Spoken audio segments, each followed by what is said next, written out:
This podcast replay is brought to you by Pallet Rack City, specializing in knockdown and installations of your warehouse equipment. They also sell used forklifts and dock equipment, largest used rack inventory in South Florida. You want a great rack? Call Eddie right now, 305-887-9212. Pallet Rack City. I mean, Mike DiRocco has been with me to the horse track. He knows that I am just a beast, so I don't want to go embarrass these people. Right, Mike? You've been with me. You know how I am with the horses, right? You don't want to embarrass anybody. You gotta. No. Yeah. That's a noble approach to take. I like that. You're in the finals in your fantasy team, and you didn't even do anything. Yeah, there you go. See, it's pure talent. Or luck, however you want to call it. All right, Mikey. So are they going to be able to find a thoroughbred at quarterback there for the Jacksonville Jaguars? Is Gardner Minshew that thoroughbred that they've been looking for? Yeah, I don't know. I mean, he's got some character traits that you really would like your guy to have. You know, he's a great leader. The guys rally around him. He's got the moxie that you want, and he's a guy that, you know, he's a rookie 6th-round pick, and nothing on the field rattles him.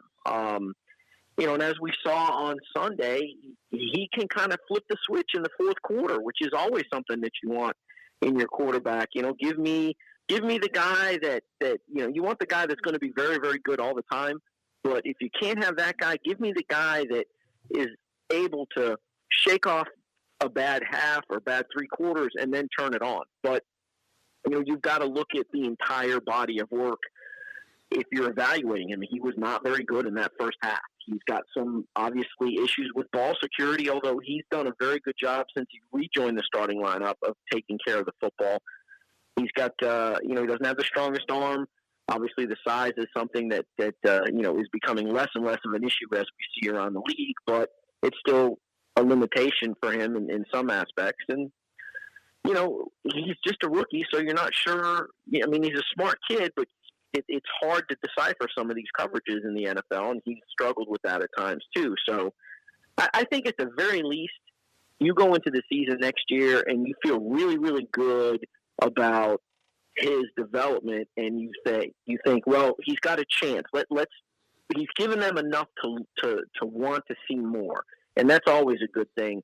You know, this franchise has been searching for that guy since Mark Brunell left, to be honest with you. So, you know, hopefully, if Minshew continues to improve the next 2 weeks, if you're the Jaguars, you go into the offseason with a little bit of optimism there.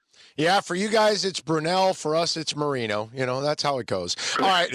And listen, I started with that. I don't think he's the answer yet either. I will say this. I do like his craftiness in the pocket at times. He finds a way to buy time to make plays, and that's something you can't teach, because the guy they had here for 7 years had no pocket awareness whatsoever, and when it would crumble, it was going to crumble, and he was going to go down with it. He wasn't going to be crafty enough to buy himself some time, I will say that. Now, you talk about the overall performance. What is ownership going to do about the overall performance of the franchise? And I'm talking about the head coach and the front office, because there's been some talk now that Coughlin may want to now retire and hang out with the family. And, you know, I figure you'd want to do that at 110 years old. Also, the head coach, the changes. What do you think happens in Jacksonville? Well, it's interesting because I was talking with someone earlier today. I'm 99% sure in my head that it's going to be a clean sweep. In other words, Doug Marrone, the head coach, is gone, Tom Coughlin's gone, and GM Dave Caldwell gets fired too. However, I leave that 1% because nobody really knows what Shad Khan is thinking here. He's he keeps his stuff very, very close to the vest. He's not here in the building all the time, rarely in the building actually. We don't know what information he's getting fed from the building. His son Tony is vice president and you know, heavily into the analytics, but he's also running the soccer team in Fulham. So you don't really know what information he's getting. And the other thing that I look at too is where exactly are the Jaguars in his priority list? Because he's got a lot of stuff going on. There's this thing called the Lot J development, which is right outside the stadium in Parking Lot J. He's heavily into that to try and basically build an entertainment business/residential complex, along with a Four Seasons hotel right outside the stadium there, sort of like what you have in New England and other areas. He's still trying to purchase Wembley Stadium. I mean, that's something that fell through, but that's not on the back burner. He's still working to make that purchase to help himself overseas. And then you also have to wonder, the CBA is going to end after next year. That's when the Jags contract in London ends. He wants to play an annual game there, at least one annual game there. He enjoys some marketing and sponsorship benefits there that other teams don't. So he's trying to get that fixed and extend that deal for eternity if he could. So where is the priority? Where do the Jaguars fall in that priority? I don't know. I don't think anyone else knows. But it wouldn't surprise me we've seen what happened with Tom Coughlin in the NFLPA recently, and that's just another item in a long list of things that have gone wrong since Coughlin has come back in 2017. There's been some good, but there's also been a tremendous amount of bad. And you got to wonder, does he look at it and go, you know what, I messed up on that hire. I hired a guy that I shouldn't have hired to oversee personnel. He's overstepped his bounds a bunch. There's a toxic atmosphere inside the building. Let's get rid of that guy, whether he retires or I nudge him out, and then see what happens after that. It wouldn't surprise me if he did that. It wouldn't surprise me if he dumped Coughlin and Marone and kept Dave Caldwell. I mean, to be honest with you, no one knows what he's thinking.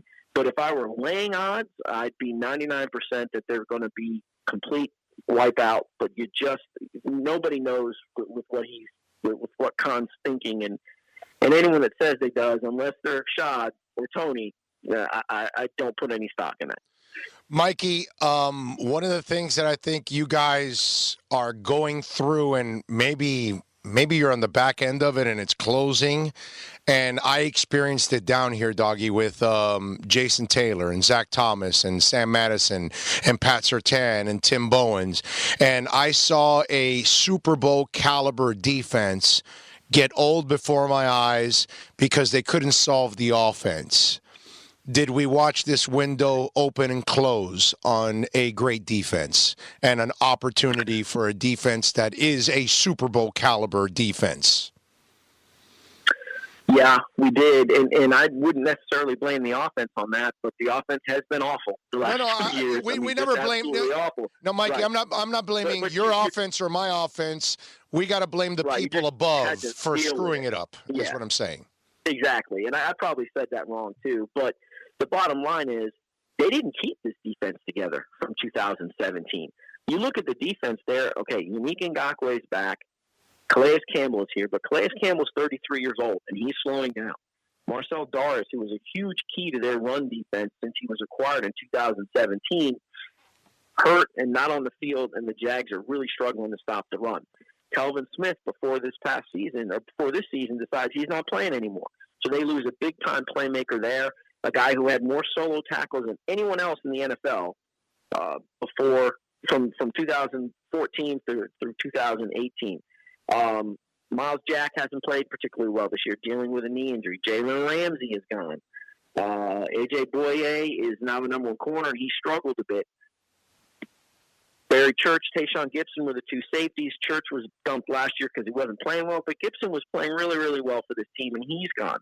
So they've lost all those guys, and the only one that they've really kind of been able to replace was Barry Church with Ronnie Harrison, the second-year safety. But other than that, I mean, they're still, dealing with a lineup that is nowhere close to being as talented as they were in 2017. They just basically, Taven Bryan has been just a huge disappointment since they took him in the first round in the 2018 draft. So they're losing talent, which you always do in the league. You can't keep it all together for a while, but the goal is to find somebody who is pretty close to the guy you're losing or better, and the Jags haven't even been close on a lot of these guys. So that's, to me, their biggest issue is that was a once-in-a-lifetime defense that this team put together for 2017. Everybody sort of had career years there, and once that started to fall apart, it fell apart pretty quickly. So this defense that we'll see on the field this week is not even, I think there's, maybe four guys from that defense in 2017 will be on the field. It's just a shell of itself. And, when you build your team on run game, no mistakes from your quarterback, and you count on your defense to score, and you count on your defense to be dominant, and you don't have that, you get, 5-9, and you get 5-11, and you get 4-12, and that's where they are right now. Josh Allen, everything that you expected, I would imagine, right? Oh, gosh, yes. I mean, 10 sacks, most among rookies.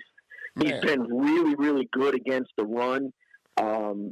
He's, disappeared in some games, but you know what? You kind of expect that as a rookie. They can't always be dominant, but there aren't a lot of rookies in the NFL that have put up double-digit sacks. So, you could probably make, and I would make an argument for him to be the defensive rookie of the year, but it's probably going to go to Bosa just because he's playing on a much better defense, a much better team, and he's getting more exposure. Let's be honest. They're playing on national TV, and this team is not. So, that would probably be disappointing for the Jaguars if he doesn't win the honor, but they know that they've got a guy that could be a double-digit sack guy for them for the next 6, 7, 8 years and play really, really well against the run, and you can build around that for sure. Yeah, but both him and Bosa are absolute wreckers, dude. I mean, they will ruin your day. That's how special those kind of guys are, man.